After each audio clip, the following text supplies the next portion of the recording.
Welcome to the Improving Development Evaluation Podcast. I'm your host, David Wand, and in this episode, we're going to follow up on my previous episode and look at the Global Community Engagement Resilience Fund. And you can learn more about GCERF, GCERF, at gcerf.org. And we're going to look at the Western Balkans, which they have on their website, a results report entitled Results from Round 1 and Round 2 Funding in the Western Balkans 2020 to 2025.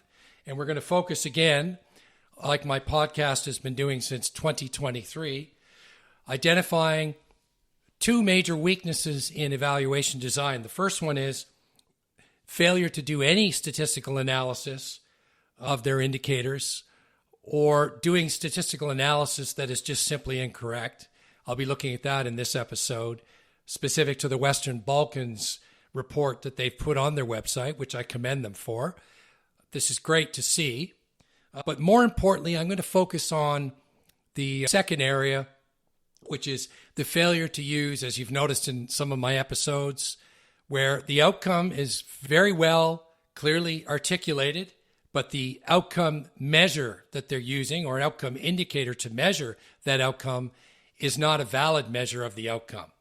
And I'm going to focus particularly in this episode on their choice of indicators, outcome indicators to measure, quote, the rehabilitation of returning foreign terrorist fighters, looking at that indicator, explaining to you how it is flawed, and more importantly, practicing what I preach, and that is providing an alternative, valid measure of rehabilitation of returning foreign terrorist fighters, so that I can't just stand here and keep whining and complaining that organizations are using the wrong outcome indicators. I've got to go a step further, put up or shut up, actually provide some real valid measures of rehabilitation of returning foreign terrorist fighters so that they can proceed in that direction.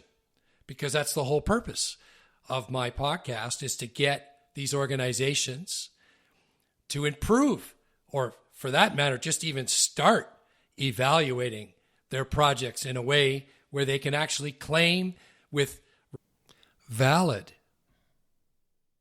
data and analysis that they actually are achieving the outcomes that they keep claiming on their website that they are achieving, but they're not, currently at least. And that distinguishes them from just a charity, because we're not disputing the fact that all these wonderful people around the world need all these wonderful services that we all know are being denied to them because of a variety of reasons. That's a separate issue. So you can be a charity, go ahead, deliver all the services you want and go home. Just call yourself a charity. That's what a lot of charities do. But when you get into this next level where you're claiming that if you give us money, we're not only going to be a charity, we're going to achieve these expected outcomes, then we get into the whole realm of intellectual dishonesty. So put up or shut up, right? So that's what I'm going to focus on today. And before I do, as I've always been saying, if you live in the Global South, or if you work at an international development organization where hopefully you are required to go to the Global South and monitor and evaluate these projects, then you need some useful tools, not just psychometric tools that I'll be talking about, but you also need three things that I highly recommend in the Global South: sunglasses, proper clothing, and proper travel gear, because you're going to be in the field, interviewing people, collecting data, maybe doing some focus groups, whatever. You need sunglasses. So you want to check out aquila.la. That's akila.la. They also do prescription lenses, not just regular sunglasses, but prescription sunglasses, all made from 50% recycled material. You get a 10% discount if you use the link that I'll provide in the episode notes. And if you do that and purchase, I get a 15% commission. when you purchase any product using that promo code. And so you have your sunglasses to protect you from the sun in the global south, but you need the right clothes to be comfortable in that hot and humid climate. And so you want to go for your clothes to hypernaturalstyle.com. That's hypernaturalstyle.com, where you can get some men's tees and button-ups. If you purchase from that link in my episode notes, you get 20% off any product when you use my link in the episode notes, and I get a 20% commission off from the total purchase you make when you use my link. And you might be wondering, so what is so cool about these hypernatural products? They have a patent-pending hyper-cool jade technology that when it's hot, lowers your body temperature by 3 to 5 degrees. They are also breathable, thanks to Supina cotton, and they are sold in premium retailers like Nordstrom, and were rated the best men's polo shirts in 2024 in Men's Journal, Forbes, and Esquire. And the last product I've recommended, which is new, that I've discovered, which is good, is Torrain, TORRAIN.org. That's Torrain.org. They sell backpacks, totes, wallets, and bags. And what's good about them in the global south is they're durable, they're lightweight, they're water resistant in case you're going during the rainy season. Perfect for travel and outdoor use if you are in the global south, particularly in the field, monitoring and evaluating a project. All Terrain products are crafted from upcycled feed and rice bags sourced globally. Each bag's interior is lined with recycled plastic bottles, handcrafted by artisans supporting fair trade. By purchasing a Terrain bag, customers contribute to global sustainability. You get 15% off any product if you use my link that is in the episode notes. The link is mydeals.page/1HJL. When you do that, I get a 15% commission of the total cart purchase. So, just to refresh your memory, the Global Community Engagement Resilience Fund on their website is responsible, even though it's a fund, they're still responsible for the proper evaluation design of the projects that they fund, or as they say, grant. So at the grant level, this is a quote from their website, at the grant level, each project is guided by a theory of change and a results framework with outcome and output indicators requiring grantees to collect baseline data, report quarterly, and conduct final assessments. So it's clear that GCERF is responsible for making sure that the design of the evaluation is proper. That means valid outcome indicators. That means proper statistical analysis to support their continued claims that they're achieving their outcomes. Now, on their website, they clearly state 4 outcomes we've talked about before, but they also have done a new expected outcome that they claim they're achieving, and that is the rehabilitation of returning foreign terrorist fighters.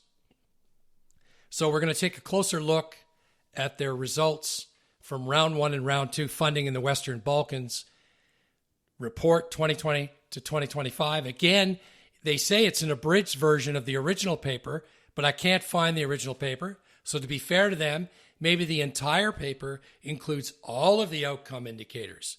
But what I've read so far is there's only one outcome indicator from this report on actual measurement of rehabilitation of returning foreign terrorist fighters. So we're only going to look at that one indicator. So we're going to start with just reading from page 1, paragraph 2, page 2 of that report, paragraph 2, and I quote, GCERF has worked in the region since 2017. It started by supporting preventing violent extremism work in some foreign terrorist fighter communities of origin, and then later reintegration and rehabilitation of returnees in Kosovo. In 2020, with the learnings of its experience in Kosovo, GCERF approved its regional strategy focused on rehabilitation and reintegration covering Albania, Kosovo, and North Macedonia, later expanding to Bosnia and Herzegovina. So we've got 4 countries in the report. I see them: Albania, Bosnia and Herzegovina, Kosovo, and North Macedonia, where they're involved in funding organizations that are delivering, among other things, I presume, psychological services, those are your outputs, to achieve the expected outcome of, quote, rehabilitation of returning foreign terrorist fighters. So there's a background for you. So if you go to page 3 of this report, figure 3, it says, quote, progress on regional strategy indicators that represent key dimensions of its rehabilitation and reintegration strategy. And this is one of the problems you get into when the people at GCERF who are responsible for performance and impact have got the wrong university degrees. They've all got degrees, undergraduate, even undergraduate, bachelor's, master's, and PhD in the same international affairs subject area. So you obviously know right away that they're going to be obsessed with national level aggregation and even international combining across countries indicators. But that's not what you want here. What you want to see is for an individual project, which they, being international affairs degree people, are obsessed, will say, ooh, that's too granular. That's too granular. But that's how you're going to properly evaluate whether these, quote, returning foreign terrorist fighters have actually been, quote, rehabilitated. You can't combine this indicator on reintegration across several grants and then across several countries. Because even if you do, and even assuming your indicator is valid, where are you going to locate which grant is doing well, which one isn't? You have to go back. Why do evaluation if you can't find out which grant is screwing up, which one's being effective? So that's a major problem. But let's get into the specifics. First of all, the weakness in the statistical analysis. So they have one indicator on page 4 that's related to, quote, reintegration of returning foreign terrorist fighters. That indicator is, and I quote, percent of returning foreign terrorist fighters and their families who report participation in social activities with members of receiving community. So they start with a baseline percent that actually report participation, who actually report participation at 70%. At the end of the program on page 4, they claim it's gone up to 93%. So they're claiming that there is an increase from 70 to 93%. The problem is they're combining it across several grants in several countries. So we don't know which grant in which country has actually gone up on this indicator and by how much, or gone down. The other problem is they're using an average of this percent. They should use the median, because the median, as you've learned from your second year undergraduate stats course, the median is less sensitive to central tendency. Less sensitive to outlier, large values or small values, right? It's better to use the median and then maybe compare the median percent at baseline and see if it's gone up to statistically significant, up to 93%. So that's the first problem they have with their statistical analysis. The second problem is they've combined, not only averages is wrong, they've combined all the grants across all the projects within a country and across all the countries that I listed, which is what? How many countries? So we got 4. Bosnia and Herzegovina, Kosovo, Albania, North Macedonia. The other problem is, I've mentioned in the other episode, is this percent. We don't know if it's a sample percent or a population percent. It could be a population percent because when you read in the report, they only talk about, on page 5, 127 returnees. So they could easily, without expense, measure all 127, which gets to my more important point. If there's only 127, instead of using a biased, poor indicator of the percent who, quote, report participation in social activities and their families, you're going to have a self-reporting bias. It doesn't objectively measure whether or not, quote, they've been reintegrated. It doesn't get to the core. So that's the major problem. The indicator is not a valid measure, and it's biased also due to self-reporting bias in claiming that they're actually been successful at reintegration over time, right? So what do you do instead? What is a valid indicator of reintegration of returning foreign terrorist fighters? Assuming that they're getting, and they talk about it in the report, but I don't want to focus on these outputs, but I presume they're going to be delivering a variety of different psychological services. It is good that they've recognized the outcome indicator is the same across all countries, even though there's cross-cultural differences. But they've just chosen the wrong indicator because it's not a valid measure. It's not a standardized, objective, global indicator of measuring rehabilitation, reintegration of returning foreign terrorist fighters. It's not. But guess what?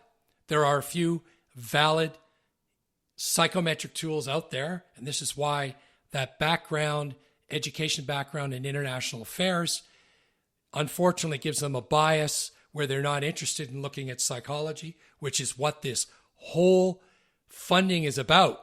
Psychological services to get these former returning foreign terrorist fighters to rehabilitate, right? Complex. So you need to get a proper psychometric tool that looks at it. So you might be wondering, what is there out there? So this is what I did. I just entered into Copilot the following question. What is a valid psychometric tool to measure a reduction in an individual's predicted threat level over time, where this individual was a former terrorist fighter? Up comes from Copilot, quote, the most widely accepted valid psychometric and risk assessment tool specifically designed to measure changes in an individual's terrorist threat level over time is the, get ready for it, Violent Extremism Risk Assessment, VERA, version 2 revised. Now I thought, this is Copilot. Sometimes you get wrong answers. So then I entered that into just a Google search, and up came a website, www.vera-2r.nl/instrument. And lo and behold, it's been developed by the Dutch. But let me just give you a little bit more detail. Quote, unlike standard criminal risk tools, the VERA-2R operates on a structured professional judgment framework. This methodology allows psychologists, intelligence professionals, and correctional staff to reevaluate a former fighter at regular intervals to observe whether dynamic risk factors are decreasing and protective factors are increasing. While several tools exist, two primary instruments are internationally recognized for monitoring a former fighter's rehabilitation and trajectory over time. It is an objective, evidence-based tool optimized for individuals who have been incarcerated or detained for ideologically motivated violence. By the way, if you're listening to this on Spotify, feel free to make comments. If my critique is flawed in any way, if I'm using the wrong psychometric tools, let everybody know what we should use because the taxpayer is paying for all of this, right? Measuring change. The tool specifically tracks 34 distinct indicators across 5 domains because many of these factors are dynamic, changeable. A practitioner can run the protocol every 6 to 12 months to chart an individual's progress or regression. So this is what GCERF should be using. The beauty of GCERF being a fund, they now have a tool here. All they have to do is find an organization that will be subjected to the training and use of the tool. Then they can just report back to GCERF on the indicator, right? So there's another one, ERG 22 Plus, ERG, Extremism Risk Guidelines, developed in the United Kingdom. The Extremism Risk Guidance 22 Plus is used heavily by forensic psychologists and probation officers to evaluate convicted terrorists. And you can Google that and you'll find there's a publication coming up on researchgate.net. The application, over time, as a former fighter undergoes rehabilitation programming, the ERG 22 Plus maps whether their intent to commit has deflated, even if they still hold a lingering portion of their original ideological engagement. Just to give you a little bit more, psychometric tools in this domain do not spit out a numerical score like an IQ test. Doing so is considered highly dangerous by security experts due to the low base rate of terrorist events. Instead, they measure threat reduction by looking for specific behavioral changes. Two more. Depending on the specific context of the former fighter, two other frameworks are occasionally paired with the VERA 2R. One, the TRAP 18, Terrorist Radicalization Assessment Protocol, TRAP, a tool consisting of 8 proximal warning behaviors and 10 distal characteristics. It is highly useful if security agencies need to determine the imminence of a threat or if a former fighter is actively planning a relapse into operational activities. You can actually buy the TRAP 18 online. Another psychometric tool, the RAN. That's the Radicalization Awareness Network. It's developed by the European Radicalization Awareness Network. This tool is optimized for foreign terrorist fighters who have returned from conflict zones. Sounds pretty relevant to what GCERF talks about, returning foreign terrorist fighters. They should check this one out. This tool is optimized, blah, blah, blah, to measure their specific reintegration risks. So that even fits with the second part that GCERF is claiming they're achieving, which is reintegration after rehabilitation. Now, there is an indicator on reintegration, but I don't want to talk about it right now. And there's even a paper that reviews all the psychometric tools, but you can find that out online. So what about buying it? You cannot buy the VERA 2R manual or its psychometric protocols. So what you have to do is it's officially offered by the Netherlands Institute of Forensic Psychiatry and Psychology. And what they will do is they'll provide the certified training, curriculum development, and user registries across Europe, and works with licensed global trainers internationally. There's even regions outside of Europe that also are periodically licensed to run authorized cohorts. So if you contact them, you can learn more about the training. So again, GCERF, not being an NGO that delivers the services directly, they can get an organization in their request for proposals that's willing to do that. And they could just fund them. And they'll go off and train these people using this valid outcome indicator on the reintegration of returning foreign terrorist fighters. And then all they have to do is come back to GCERF and report on this indicator as part of the evaluation framework that GCERF, that is, they're responsible for developing.